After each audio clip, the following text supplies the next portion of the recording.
310 ఇది 310 ఇది 280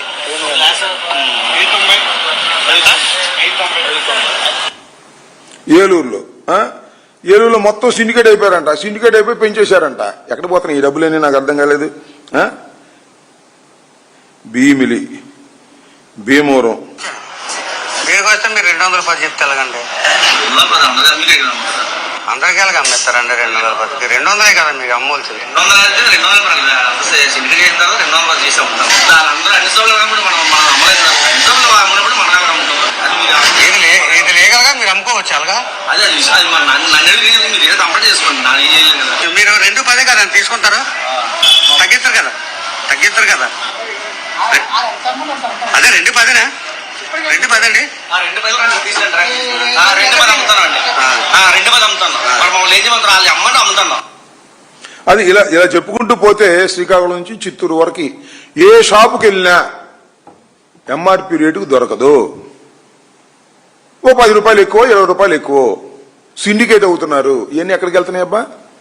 కరగడ దగ్గర ఉన్నటువంటి లింగమైన గెస్ట్ హౌస్ లో ఉండే బాబు కొడుకులకే బ్యాగులు వెళ్ళేది. దీని స్కామ్ అంటారా, దాని స్కామ్ అంటారా నాకు చెప్పమని అడుగుతా ఉన్నా. ఎక్కడా కూడా ఈ రాష్ట్రంలో ఎంఆర్పికి మద్యం దొరుకుతుందా చెప్పని సవాల్ చేస్తున్నా. అంతేకాదు చంద్రబాబు నాయుడు గారు ఇంకో మాట అన్నాడు, సామాన్యుడికి అందుబాటులో ఉండే విధంగా 99 రూపాయలకే చౌకగా నాణ్యమైన మద్యాన్ని ఇస్తాను అన్నాడు. ఎక్కడ దొరుకుతున్నా 99 రూపాయలకి చెప్పండి, నాకు అర్థం కాదా? ఇంత పెద్ద స్కామ్ చేసి కోట్ల రూపాయలు దండుకు తింటున్నటువంటి చంద్రబాబు నాయుడు గారు నిజాయితీగా, నిష్పక్షపాతంగా ప్రభుత్వానికి ఆదాయం రావాలనే ఉద్దేశంతో ప్రభుత్వమే నడిపినటువంటి మద్యం షాపులు చేసినటువంటి వైఎస్ఆర్ కాంగ్రెస్ ప్రభుత్వం మీద బురజల్లేటటువంటి కార్యక్రమం చేసేటటువంటి కార్యక్రమాలు ఇవాళ చేస్తున్నారు.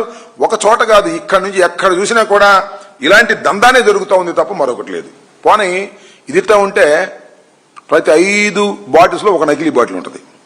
ఇవన్నీ కూడా వాళ్ళ సిండికేట్లే, చంద్రబాబు నాయుడు గారికి సన్నిహితంగా ఉండేవాళ్లే, వాళ్లే నడుపుతుంటారు ఈ నకిలీ మద్యం దీనిలో తోసేసే కార్యక్రమం. తంబలపల్లి నియోజకవర్గంలో ములకల చెరువులో ఫేక్ లిక్కర్ ఫ్యాక్టరీ పెట్టింది టీడీపీ ఇన్ఛార్జ్ జయచంద్రారెడ్డి. ఆయన ఇప్పటివరకు అరెస్ట్ చేయలే. జోగి రమేష్ మీద కోపం ఉంది కదా, ఎక్కడ దొరకలేదు, తోసేయడం దీనిలో అన్నారు, తోశారు, అరెస్ట్ చేశారు. ఫాల్స్ ఎవిడెన్స్ పెట్టి గందరగోళం చేసి కొన్నాళ్ళు జైల్లో పెట్టారు. అంటే రాజకీయ కక్షలకు ఉపయోగించుకోవడం కోసం మాత్రమే లిక్కర్ స్కామ్ బయటికి తీసుకొచ్చి లేనిపోని కార్యక్రమాలన్నీ కూడా మీరు చేస్తున్నారు. ఏందండి ఇది నాకు అర్థం కాదు. ఎవరెవరిని అరెస్ట్ చేస్తారండి మీరు లిక్కర్ స్కామ్ అని పెట్టి? సీనియర్ ఐఏఎస్ అధికారి ధనంజయ రెడ్డి గారు, కృష్ణమోహన్ రెడ్డి గారు, ఎంపీ మిథున్ రెడ్డి గారు, మాజీ ఎమ్మెల్యే చెవిరెడ్డి గారు, కేఎన్ఆర్ మీద విచారణ, ఇంతమందిని అరెస్ట్ చేశారు. సరే వీళ్ళందరికీ బెయిల్ వచ్చేసినాయి. కేసులు నిలబడతాయో లేదో మీ అందరికీ తెలుసు, నాకు తెలుసు, భగవంతుడు తెలుసు, అందరికీ తెలుసు, పెట్టిన చంద్రబాబు కూడా తెలుసు. అంటే భయపెట్టాలనేటువంటి ఉద్దేశం. ఇవాళ పొలిటికల్ అసిస్టెంట్ అయినటువంటి కేఎన్ఆర్ని తీసుకొచ్చి మళ్ళా విచారణ చేస్తున్నారు. అందరినీ ఇంకా బాయ్స్ కూడా పిలుస్తారు, బాయ్స్, స్వీపర్స్, ఎవరుంటే వాళ్ళు. జగన్మోహన్ రెడ్డి గారికి ఎవరు అనుకూలంగా ఉన్నా సరే లిక్కర్ స్కామ్లో పెట్టాల్సిందే అనేటువంటి పద్ధతుల్లో ప్రవేశపెడుతారు. రాజకీయ కక్ష. ఆ మధ్యన మన నాగేశ్వరరావు గారిని కూడా పెట్టారు. సరే ఆయన కోర్టుకు వెళ్ళి అనుకో, దానిలో మన నాది కూడా రాశారు. లిక్కర్ ట్రాన్స్పోర్ట్ లో అంబటి హస్తం అని రాశారు. నేను జైల్లో ఉండగా ఎవరు దొరికిదాన్ని పెట్టేయండి రా, మీ దుంపదేగా లోపల ఈ లిక్కర్ స్కామ్లో. ఆ స్కాము లేదు, ఏమి లేదు, సృష్టించి దాని మీద పెట్టేటటువంటి కార్యక్రమాలు ఇవాళ మీరు చేస్తున్నారు. ఏ విధమైనటువంటి ఆధారాలు లేకోకుండా ఓ పోలీస్ డిపార్ట్మెంట్లో మీకు అనుకూలమైన వాళ్ళని సిట్టుగా ఫామ్ చేసి వాళ్ళని పెట్టి బెదిరించాలనేటువంటి ప్రయత్నం మీరు చేస్తున్నారు. తెలియగలుగుతాండి చంద్రబాబు నాయుడు గారు, వైఎస్ఆర్ కాంగ్రెస్ పార్టీ ఎలా ఆవిర్భవించింది? మీ బెదిరింపులకు భయపడతామా? మీరు లిక్కర్ స్కామ్ అను, మరొక స్కామ్ అను తీసుకొస్తే ఉనికిపోతామా? ఎదుర్కోలేమా? భయపడతామా?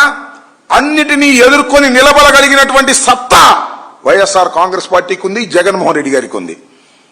ఈనాడు వాళ్ళు రాస్తారు ఈడీ పిలుస్తుందంట. ఈడీ అంటే ఏంటబ్బా? ఎన్ఫోర్స్మెంట్ డైరెక్టరా లేకపోతే ఈనాడు డైరెక్టరా పిలుచడానికి?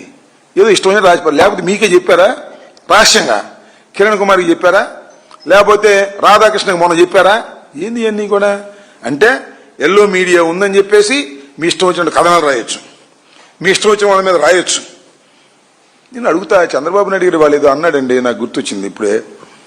తప్పుడు వార్తలు